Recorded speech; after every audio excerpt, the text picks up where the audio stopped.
SIR নিয়ে হুমকি হুঁশিয়ারি চলছে। মালদার হরিশ্চন্দ্রপুরে এসআইআর শুনানি নিয়ে উত্তেজনা। ঘটনাস্থলে এসে ট্রেন অবরোধ করার উস্কানি দিলেন তৃণমূলের জেলা পরিষদ সদস্য। নির্বাচনী আধিকারিককেও কুরুচিকর ভাষায় আক্রমণ করা হয় বলে অভিযোগ সামনে এসেছে।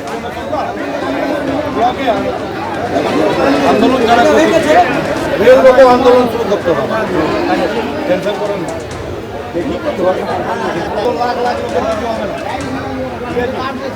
আরো 18,000 বেড়ে গেছে। আজকে রাত্রে ঢুকেছে আমাদের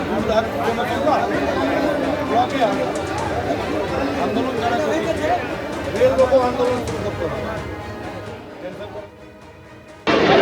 তো এই যে মানুষকে ভোগান্তি, এটা কি ঠিক? আন্দোলন করবে না মানে রেল লোকো সেন্ট্রাল গভর্নমেন্টের আলিপুর দুয়ার থেকে নিয়ে কুচবিহার থেকে নিয়ে উড়িষ্যা বর্ডার অব্দি আন্দোলন করতে হবে। রেল লোকো আন্দোলন, স্টেশন ভাঙচুর না। কৃষক আন্দোলন শান্তিপূর্ব করেও করা গেছিল।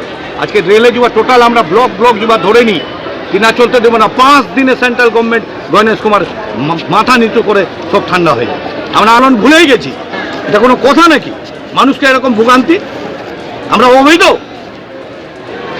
আজকে আমার কাগজ, আমার বাবার কাগজ, আমার দাদুর কাগজ, জমির কাগজ, এটা ফাজলামি হচ্ছে না তো? কি যাদের কাগজপত্র সঠিক আছে তারা ঠিক হচ্ছে। এখন সকস করা হয়েছে, ডাকা হয়েছে, সেখানে গিয়ে দুধ কা দুধ জল কা জল করুক, যে তারা ভারতীয় নাগরিক। ভারতীয় নাগরিক থাকলে তো কোথাও কোনো বিরোধিতার ব্যাপার নেই, ব্যক্তিগত কোনো আক্রোশ নেই তো নির্বাচন কমিশনের কোনো মানুষের সাথে। রেল রোকো আন্দোলন বলে কি বোঝাতে চাইছেন? সিএ এর মতো যেরকম করে রেলওয়ে স্টেশন ভাঙচুর করা হয়েছিল, তারপর ট্রেন পুড়িয়ে দেওয়া হয়েছিল, তারপর সেই জন্য সেন্ট্রাল গভর্নমেন্টের কেন্দ্র সরকারের সম্পত্তিকে ক্ষতি করার জন্য উস্কানিমূলক কথাবার্তা উনি বলছেন। মানে এই উস্কানিমূলক কথাবার্তা দায়ভার কিন্তু উনাকেই নিতে হবে। আর এসআইআর এর এই আবহেই বীরভূমের ইলামবাজারে বিএলওদের গণ ইস্তফা। বিডিওকে পদত্যাগপত্র জমা দিলেন 70 জন বিএলও। আর কাজ নয়, বিলি করবেন না শুনানির নোটিশও বিডিওকে জানিয়ে দিলেন পদত্যাগী বিএলওরা। এসআইআর এর পদ্ধতি অবৈজ্ঞানিক অভিযোগ করেছেন বিএলওরা।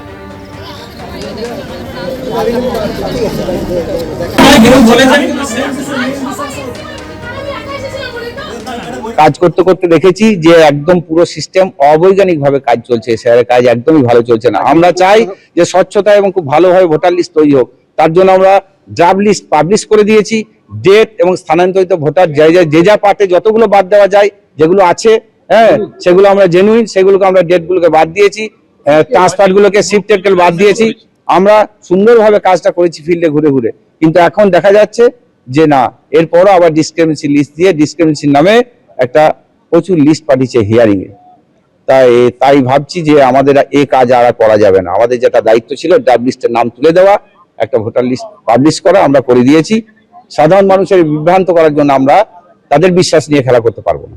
তাদের কিছু অভিযোগ ছিলেন, অভাব অভিযোগ ছিল, সেগুলি বলার জন্য তারা এসেছিলেন। আমরা শুনলাম, তাদের সঙ্গে আমরা যতটুকু হেল্প করতে পারি সেই অ্যাসুরেন্স দিলাম। শুধু অভিমান থেকে তারা হয়তো বলছিলেন তারা পদত্যাগ করবেন। আমরা তাদের বললাম যে আমরা সরকারি কর্মচারী, আমরা প্রত্যেকেই আমাদের উপর অ্যাসাইন যে রেসপন্সিবিলিটি সেটা পালন করতে দায়বদ্ধ। ওনারাও সেটা জানেন এবং সেই জন্য ওরা এতদিন কাজ করেছেন। বাকি সামান্যই কিছু বাদ আছে, সেগুলো ওরা করে দেবেন। বীরভূমের ইলামবাজারের পাশাপাশি এবার নন্দীগ্রামের ছবিও আপনাদের সামনে রাখবো। নন্দীগ্রামে বিএলওদের গণ ইস্তফা। এসআইআর এর কাজের চাপ, হয়রানির অভিযোগ তুলেছেন তারাও, আর সেই কারণেই তারা পদত্যাগ করছে। নন্দীগ্রাম 2 ব্লকের বিএলওদের একাংশের ইস্তফা বিডিওকে জানানো হয়েছে। নন্দীগ্রাম 2 বিডিও অফিসের সামনেই বিক্ষোভের পর তারা ইস্তফা দেন। অবিলম্বে ইসিআই কে লিখিত মেমোনামা দিয়ে অর্ডার কপি করতে হবে। অবিলম্বে এলাকায় মাইকিং করতে হবে ইসিআই এর পক্ষ থেকে। ইসিআই এর পক্ষ থেকে অবিলম্বে মাইকিং করতে। এসআইআর শুনানির মধ্যে বিএলওদের এই গণ ইস্তফাকে কটাক্ষ করেছেন রাজ্যের বিরোধী দলনেতা শুভেন্দু অধিকারী। এভাবে এসআইআর এর কাজ থেকে পদত্যাগ করা যায় না। কাজ করার ইচ্ছে না থাকলে চাকরি থেকেই ইস্তফা দিতে হবে। বিএলওদের গণ ইস্তফা নিয়ে পাল্টা কটাক্ষ বিরোধী দলনেতা। একমাত্র হসপিটালাইজেশন ছাড়া পদত্যাগ অ্যাকসেপ্ট হবে না। একদম পরিষ্কার গাইডলাইন রয়েছে। ওনাদের সত্যিকারের যদি কাজ করার ইচ্ছা নেই, তাহলে আইনে যা আছে, আমি বলছি না, আমি বিএলএ তো রেসপেক্ট রেখেই বলছি, ওদের চাকরি থেকে রিজাইন দিতে হবে। আইনের প্রভিশনটা বলছে, আমি কিন্তু বলছি না। আমি বলছি আইনের কোনো প্রভিশন নেই পদত্যাগপত্র দেওয়ার। ইলেকশন কমিশনের ডিউটি হচ্ছে ডিজাস্টারের ডিউটির মতো। এই ডিউটিতে একমাত্র হসপিটালাইজেশন ছাড়া বিকল্প কোনো রাস্তা নেই যিনি তার ডিউটি থেকে অব্যাহতি পাবেন। আর যদি কেউ চাপ দিয়ে থাকে, অশোক দাস যাদবপুরের বিএলওর মতো তৃণমূলই চাপ দিচ্ছে, বিজেপির এগুলো করার দরকার নেই। এবিপি আনন্দ, এগিয়ে থাকে, এগিয়ে রাখে।